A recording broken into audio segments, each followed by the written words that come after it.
Hello, welcome back to our Gameweek 2 preview. Just making sure everything is working for like the first 30 seconds. I believe my mic sounds a bit off at the moment, but I think that's going to change any minute now. And once that happens, I think we're good to go. We should be good to go. Yeah, that's an immediate improvement in quality. Apologize for that right at the beginning of the episode. A bit of a solo one today because the boys are all either really busy. First of all, this episode is very late, even for those who are might be looking to join in as we stream this out. A fair few delays today. Had to run a few errands, and just couldn't get around to putting this out there.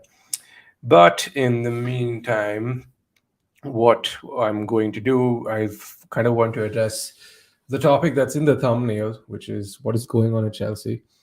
And I think that's a good place for us to start, right? So it's quite simple. I, for one, am very concerned with how Chelsea have looked through preseason and also against Everton. They don't look very cohesive. They look a mess in all, all on all aspects of the pitch and off the pitch. As a matter of fact, their transfer policy has been extremely scattergun. We kind of alluded to this earlier on in the first stream of the season. They seem to be going for everybody and everyone. I don't quite see how Raheem Sterling bolsters the attack. Timo Werner has just left for Leipzig as of yesterday for a cut price of 20 million euros, which is kind of insane, which I still find kind of insane. They're actively trying to offload Hakim Ziyech. I don't understand the need to pursue Frankie de Jong. And I think this is something that I kind of want to highlight for both clubs that are in the running for Frankie de Jong.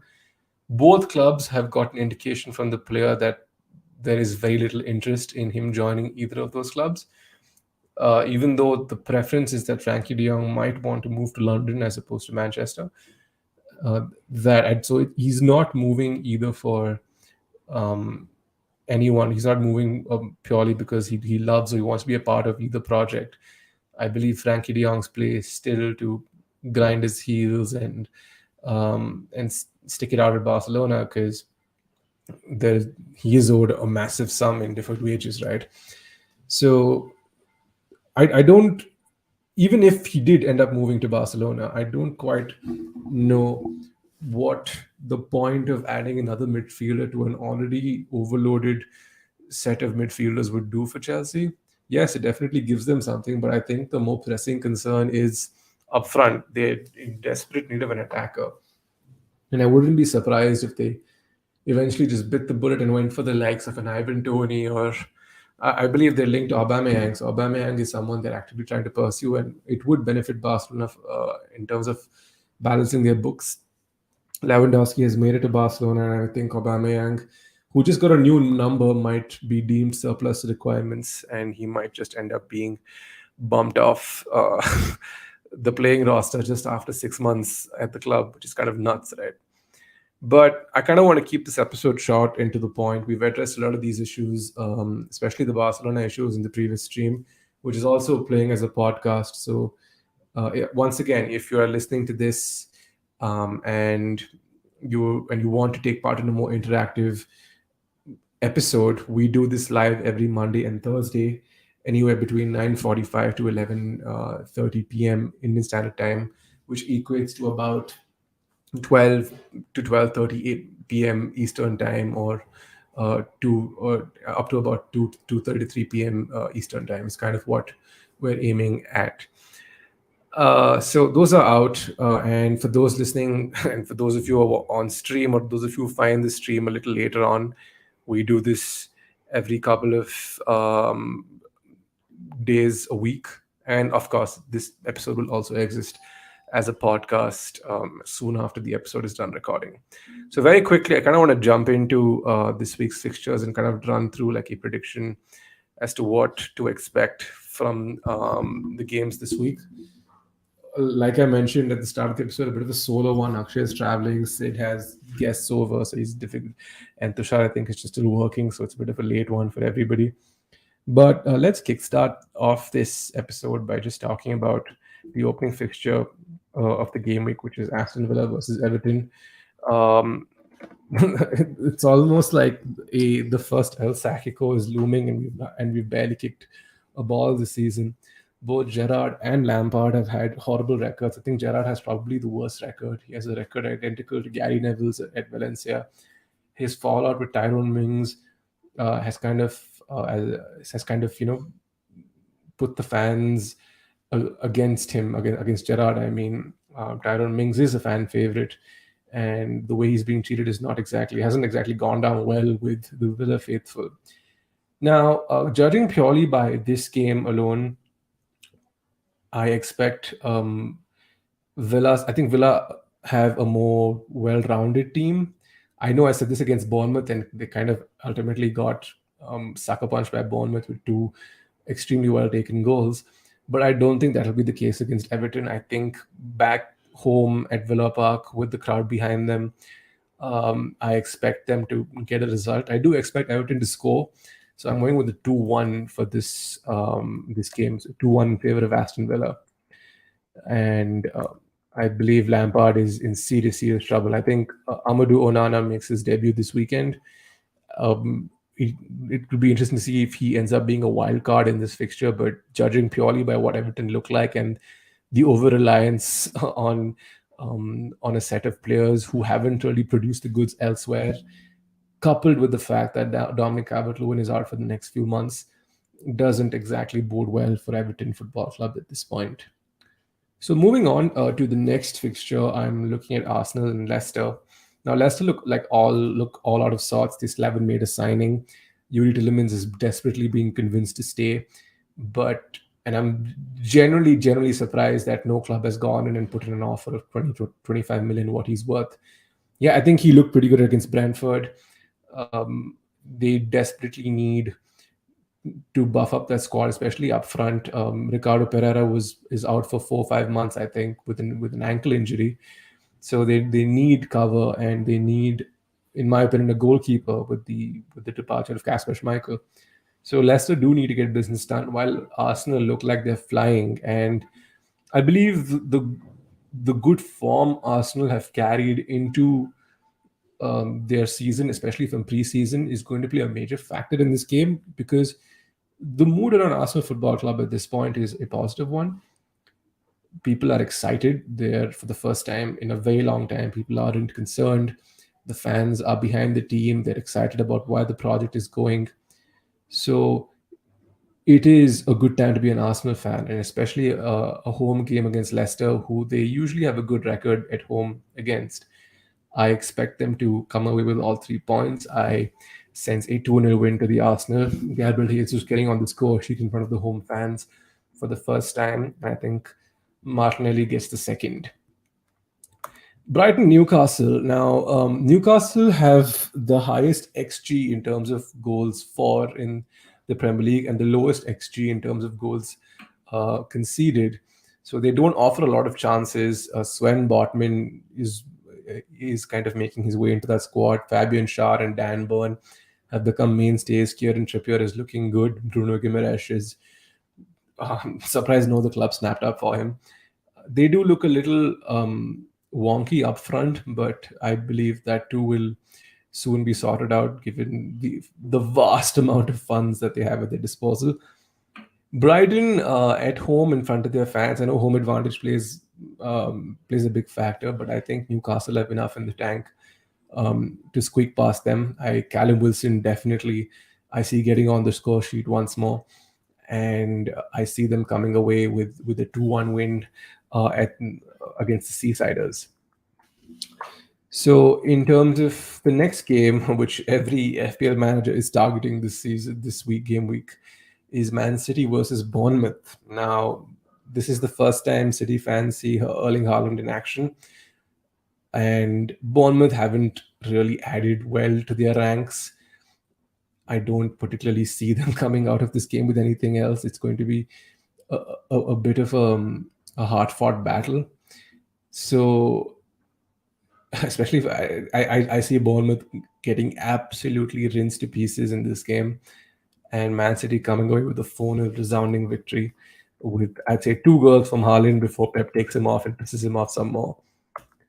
Now, here comes Southampton versus Leeds. The two, I don't quite know how to predict this game. Southampton are so erratic, and then so are Leeds. I think Leeds look like they have more of a backbone this season. They did come from behind to snatch the game at Wolves this weekend. So this Jesse Marsh definitely is kind of imprinting his philosophy on the team.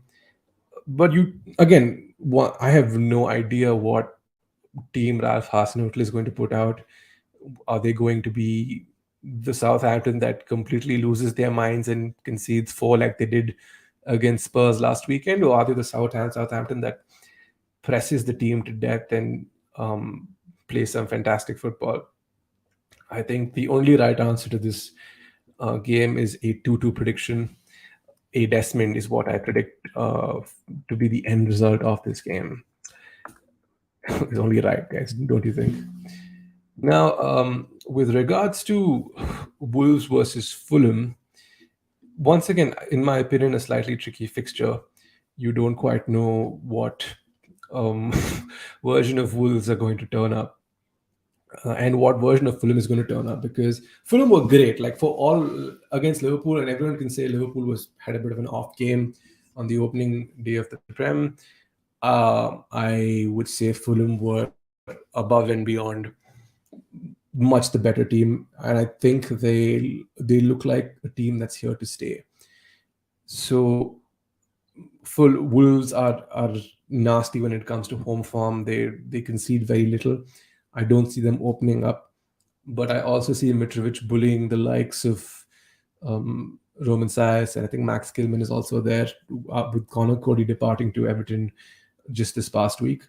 So I see Wolves losing this game. I think they end up dropping another loss here, and with Mitrovic scoring 2 goals. So I think a 1-2 is what seems like the ultimate end result for this game anyway.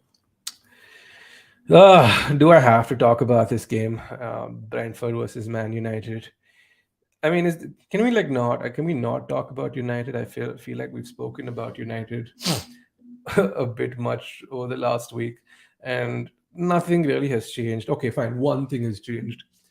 United, after having received severe fan backlash from over the Marko Arnautovic transfer, have decided to not go ahead with it and are pursuing other transfer targets.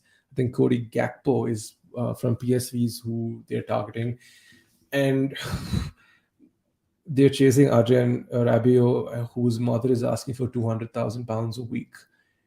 I really hope the deal falls through. For £200,000 a week to play a slightly upgraded version of Scott McTominay is totally not worth it. And shifting him on in 2 years on those wages is going to be an absolute nightmare.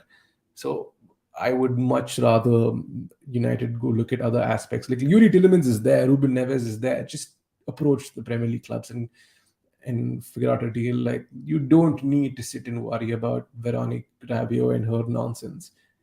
But anyway, back to the game. Brentford United. If the United from last weekend show up, Brentford are about to slap them. But if the United that from preseason shows up, I think they'll register their first win of the season. Will Anthony Martial be back? I highly doubt it. But I think they have enough in that team to come out 3-1 winners. I can't believe I'm saying 3-1 here. I expect this prediction to fully bite me in the ass in about 3 days, in about 3 to 4 days. So we'll really see how that ends up playing out. But I expect Brentford to give United a bit of a scare, but no, it won't be enough. 3-1 to United is what I'm predicting. In terms of the next game, which is Nottingham Forest versus West Ham, Nottingham Forest playing for the first time in the Premier League at home in a very long time, against a West Ham team that are still trying to get a few transfers over the line. I believe Armando Broja is a big target for David Moyes, and they're still trying to figure that out.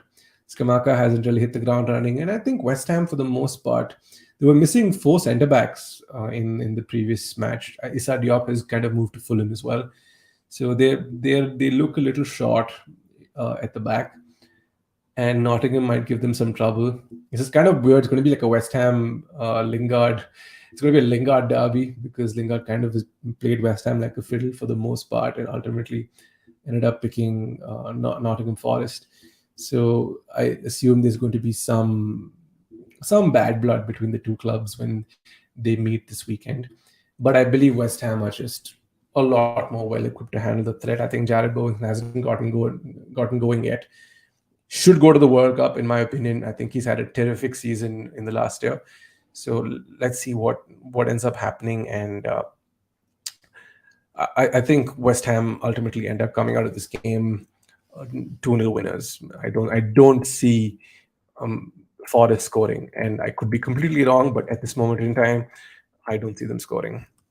Now, this is probably the fixture of the weekend, which is Chelsea-Tottenham, and kind of where a lot of my concerns for Chelsea comes from. Now, Tuchel is a bit of a tactical genius, but he needs a certain set of players to execute his plans. Thiago Silva is still there, his lieutenant on the pitch. But there's no more Rudiger to execute the batshit craziness that his defense did so well over the last 2 seasons, or rather 1.5 seasons. So it's going to be interesting to see just how well they combat a Conte team in full flow. I think Perisic is still not regained full match fitness. Son and Kane were kind of nearly there in the previous games. I expect them to be a little more sharp for this round of fixtures. So it's going to be a bit of an interesting watch for sure. Like Spurs have a horrid record at the Bridge, which kind of suits Chelsea's narrative. But I don't think Chelsea win this game. I think a 1-1 draw, like a grindy, ugly, not so fun Super Sunday of a game is coming our way with a 1-1 draw. I do see, a part of me thinks Spurs could win this, but I just don't think Tuchel will let them play the football that they want to play. I think he'll grind it out, take the points, and just continue to rebuild the team and hope things eventually do settle. Now, the last fixture of the game week is, of course, Liverpool versus Palace. Now, here's a stat for all you FPL enthusiasts. Salah has never scored in the game week 2 of the season ever. So if you want to captain somebody, I think Haaland is possibly the go-to choice. And I fully expect him to be the most captain player come Saturday afternoon. So if you have, like, the laws are in your favor. I'm about to sneeze. Just give me 1 second. Excuse me. Yeah, I'm back again. So I think it's just that, oh wow, I feel like I've kind of gone all over the place there. That sneeze took a bit out of me. But anyway, here I've got my bearings back again. I believe Liverpool kind of steamroll Palace here. Palace still look a little out of sorts. They don't look great. They will offer some fight, but I don't think it will be enough. And as for the FPL points, always captain Salah. More often than not, you will be rewarded for it. I know the game week 2 fixture curse is may hold good, and you may not end up getting your points, but who knows? This might be the year Salah breaks the curse. Remember, Kane never scored in August until he did. Well, this might be the weekend that Salah scores in the second game week of the season. I think Nunes is going to start this game. I think we're going to see a front three of Nunes, Luis Diaz, and Salah, and it's going to be proper chaos in the box as Klopp looks to bring the first home win of the season. I'm going for a 3-0 resounding victory to Liverpool this game week. So that's it. Those are my predictions for this particular game week. If you have any questions, please feel free to drop them in our chat, or just hit us up on Instagram at Who Scored Again. You should be able to find us pretty quickly. And let us know what you think. What who you have in your teams. We might just do, probably we will do a live FPL show on Saturday, an hour before the deadline. So keep your FPL queries till then. I've had a horrible game week. Like I mentioned in the previous stream, I ended up taking a -8, but we'll get to that, and all that's good in the FPL show starting an hour before the deadline on Saturday. Until then, I guess it's just me going to sign off. I know this week has been relatively short. There would be a lot more conversation, and we'd be a lot more interactive. But this time around, I just kind of wanted to get an episode out before the game began, and enough, and we just have it with enough time for you guys to like check it out or listen to it. That's me. I'm going to sign off now. It's been a bit of a long day. I'll see you guys for the FPL stream on the weekend. Take care. And remember, if you haven't liked the video, please do like the video. If you haven't subscribed, please do subscribe. And if you have friends who are interested in footballing debates, please send them our way. Or introduce them to the channel. If they like what they see, then hit us up. Take care. Stay safe. We'll see you around. Have a good one.